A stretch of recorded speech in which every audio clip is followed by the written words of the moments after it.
আসলে পুলিশ মন্ত্রী এবং পুলিশের যারা বড় কর্তা রয়েছেন তাদের এইটা প্রথম ভালো করে বোঝা উচিত যে এই বেলডাঙায় কিন্তু আগেও এই ধরনের ঘটনা অনেক ঘটেছে।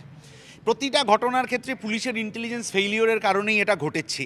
সেগুলোর পিছনে রাজনৈতিক উদ্দেশ্য আছে, এটা যেমন ঠিক, তেমনি এগুলোর পিছনে পুলিশের ইন্টেলিজেন্সের ব্যর্থতা রয়েছে, এটাও ঠিক।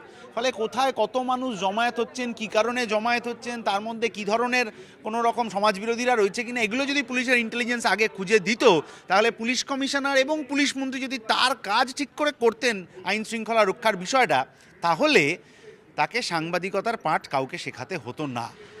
কোনো ক্ষেত্রে কোনো গাফিলতি, কোনো ভুল বোঝানোর চেষ্টা ইত্যাদি হয়ে মানুষের মধ্যে যে ঝামেলা ঝঞ্ঝাট তৈরি বাড়তি হচ্ছে না, সেটা আমরা অস্বীকার করতে পারি না। কিন্তু সেইটাকে অজুহাত করে পুলিশ কখনো নিজের কাজ এড়িয়ে যেতে পারে না। হ্যাঁ, ওরা তো ক্ষমতায় আসার পর থেকেই শুভেন্দু অধিকারী আর মুকুল রায়কে দিয়ে সমস্ত বিরোধী দলের পঞ্চায়েত, বিধায়ক, মিউনিসিপ্যালিটির মেম্বার ভাঙিয়ে নিয়ে সর্বগ্রাসী করতে চেয়েছিলেন।